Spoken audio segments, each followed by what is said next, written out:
Well, welcome back into the Norfolk cottage garden, and we're going to give you a quick roundup on what's been happening here over the last week and a bit. You may have watched me do this border, and I'm very pleased that I did actually get out in the garden in the last bit of sunlight in September, because just look at it now. We are absolutely strewn with tree debris, leaves, all sorts of gubbins that have fallen out of this tree. And just look at the acorn haul over this bit of lawn, which would normally be mown. Gives you some idea of what we've gone through here, and we're going to show you a bit more of that across the way in terms of the workload it's created for me. I'm absolutely astounded we've still got an apple sitting on this tree.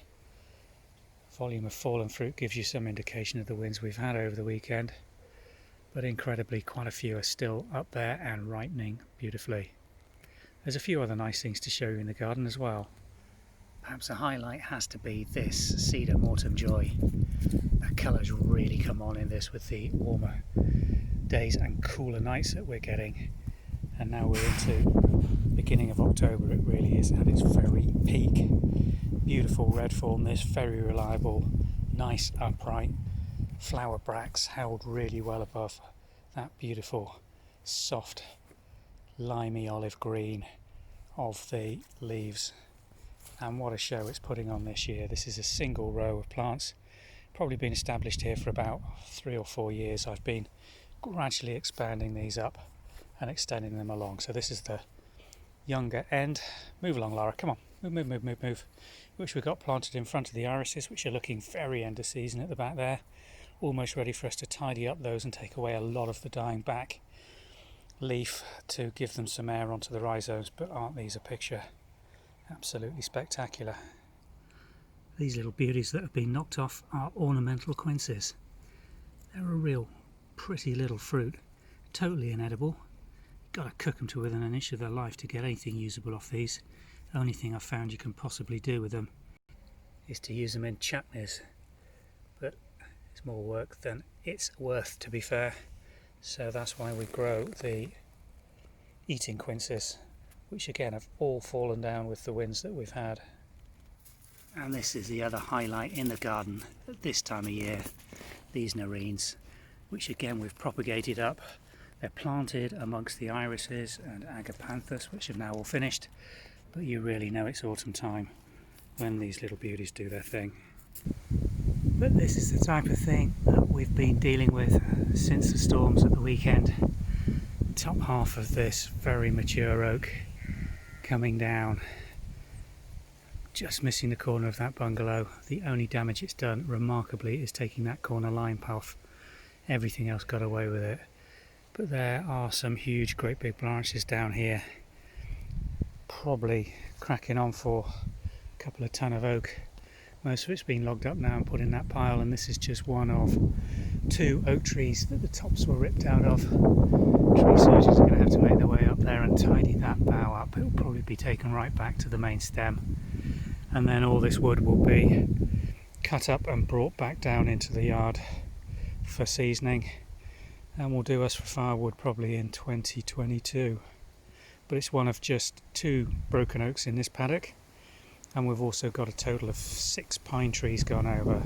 Again, full-size trees, all of which are going to create quite a bit of work over the next couple of weeks, and then refencing when all the debris has been caught away, because there are still lambs on this field.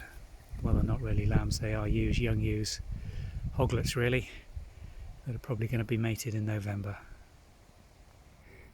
Part of her training as a young dog living on a farm is getting her used to these girls, and I'm doing this on a long leash just so we can control her. She's not been in with sheep before, so she's doing very well. They've clumped up as you'd expect them to. These are experienced young ewes. They've seen dogs through gates and in the farmyard, and what I want to do is just get her so that she is respectful of them without giving them a chase. If they suddenly scatter, I want her just to stay on my command and wait here. Yes, there's a good girl, and I'll keep rewarding her well with regular biscuit. Sit. Now wait, calm down. Good girl. And then let's see if we can walk her away take her away from the sheep, and I just want her to ignore them completely. Good girl.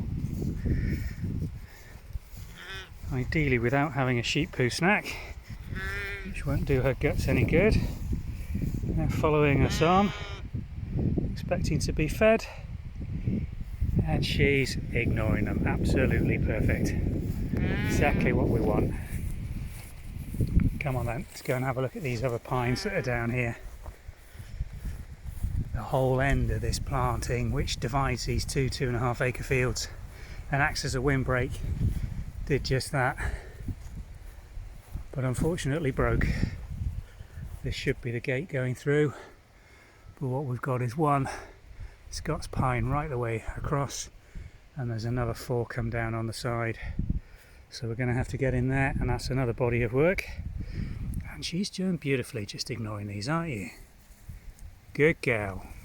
Oh, no, that's what we don't want. So I'm going to recall her now and see if she comes. Lara, come! Lara, come here! Lara, come! Come on! Lara, come! Good girl, that's what we want. She's had a bit of fun, and now she's coming back and reward. Good girl. Not exactly to plan, but that was pretty good. And she'll hopefully respect them a bit more. What I'd really like is one of those maternal ewes to come up and give her a good headbutt. Then she'd be a lot more respectful. But I don't think any of those are going to play ball. I'll probably have to wait till the ram comes down and introduce her to him. And then that will be her and sheep done for the next 10 years.